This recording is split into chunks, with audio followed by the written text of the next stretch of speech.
Hi everyone, so in this video we are going to look at some of the new features that have been deployed on Sim8085. One of those features we are focusing on today is the LED array that you see on the right hand side here.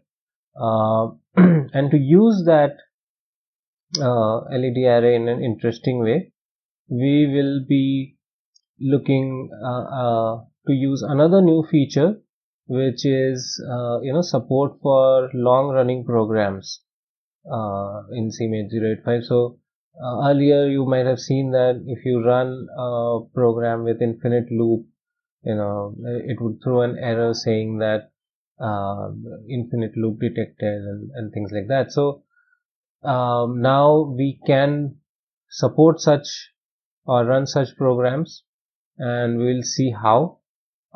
So what I'll do right now is actually copy this example code from the change log. By the way, I think you should look at the change log sometimes, because whenever I deploy some new features which are significant enough, there are some entries here, some maybe programs or how to use it, help. So just go and look at it sometimes. So anyway, we'll copy this program. What this does is we'll look at it just a minute. So we will it's not copied, sorry. Copy and paste. Let me minimize this. Okay, so we have this program. I think someone had raised a bug that they can't run this program to generate square waves, which is quite interesting. And I have slightly changed that program. Now what it does is it will output, actually it's better to see, it will output 0 and 1 in the output port 2. So let's run that. But if I directly try to run it, let me see, yes. So if I directly try to run it, what we'll see is that there is another error similar to the infinite loop error, which you might have seen many times. So to run such kind of programs, so what we'll do is we'll go to the settings and we will do simulate instruction timing. Now this is named like this because internally what the simulator is doing is trying to simulate the timing for each instruction. So how much time does a particular instruction take? It's trying to simulate that, and that is the amount of time it will actually take to simulate that instruction. It will actually spend that amount of time, which on a modern like computer is does not make sense, but that is the simulation which is happening internally. So with that setting enabled, actually you can also change the clock frequency. So if you see, you can go to 6 megahertz and your program will run faster. I don't know if that is helpful, but it's an option that is there. But the main thing is that the simulation is much more accurate with this setting. So you can try that. It will not be perfect since this is a browser. The timings in the browser are cannot be accurate. You cannot say that I want this much nanosecond delay or something like that. So there is a specific amount of delay, minimum delay that you can add. You can't go below that and all that. So since this is a browser, we are restricted, but still at least it will be close to what you may see on a actual hardware.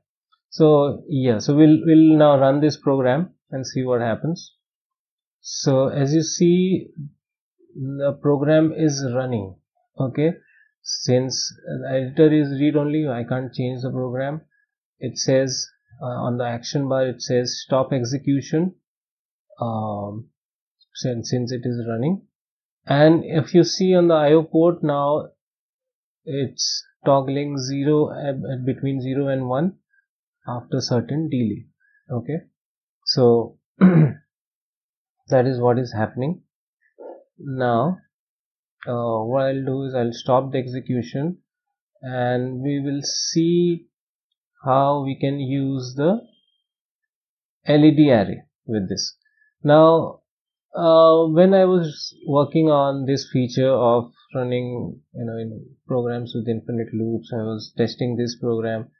I was like, yeah, this looks okay, that I can see a 0 1 being toggled here, but that was not very interesting. What if I had an actual LED that would blink? That would be much more interesting to do. So I looked for what can we do for that, and what I found was in this manual.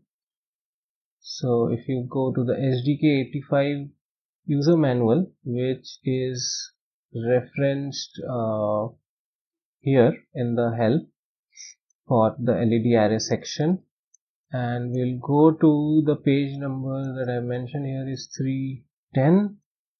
The page numbers in these manuals were different, I would say. Let's go to 310. So still 2, 3 and 10. Okay, so if you look at an actual board like the MCS85 board, or I think something like that, you would see these ports. There's a in the in the PCB layout. Let me see if I can quickly bring that out.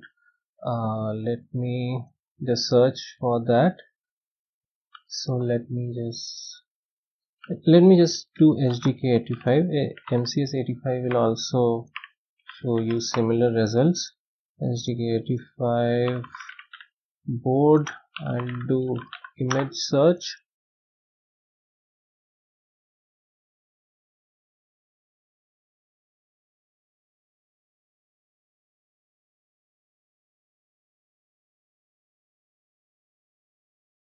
Yeah, this should be,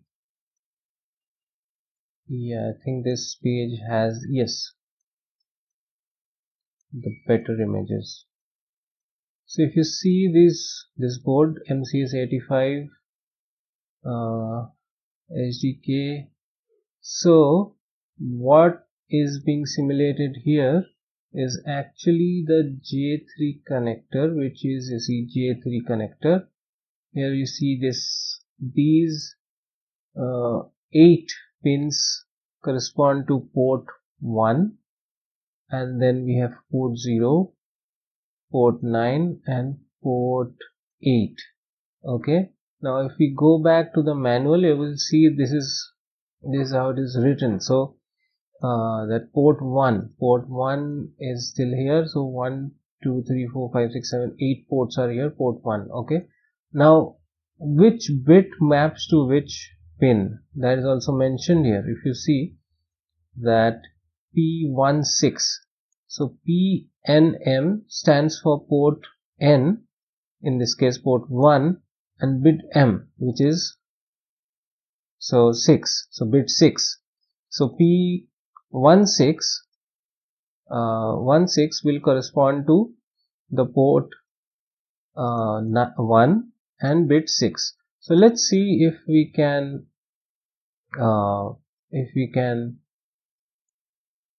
enable this. So this is pin 1 and 16. So if we, okay, so what I'll do now is I will just comment this code for a minute, then I'll do MVI, and I will put this into output port 1 and then halt. But I will not use 1 because we want to switch on this LED. Okay, so this LED is 1 6, so port 1 and bit 6 means 64, so 40, so I'll have to do 40H. So if I run this program now, output has 40 and this is the pin which is activated. So, and this way you can look at these pins and which bit you need to what number you need to put into specific output port, in this case 1, so that will tell you with that you can control these LEDs going off and on. Okay, so that's great. Now what I'll do is I'll remove this, and let's say I want to blink this LED. Okay, not only switch it on but rather blink this. So now what do we want to do is this already toggles this output port, so I can just change it to 1 and then I'll keep this as 0, that is fine, and this I'll change to 40. Now let's see, this LED should blink. Yes, it is blinking. So this is a very simple program. I mean, I believe you people can write much better programs which can do more creative things than this, since you can also change the LED layout, you can make patterns, I don't know, even make numbers out of it. You can try that. I don't know if you can visualize some kind of wave or not, but maybe you can, like this. I don't know. I haven't tried that, but all of this is now possible. I would suggest you go ahead and play with it. That's the best way of learning to program, be it any programming language or any system. I'll come back with even more videos on other features that are there, and hope you enjoyed this video. Again, go and try stuff. That's the best way to learn. Thank you. Bye.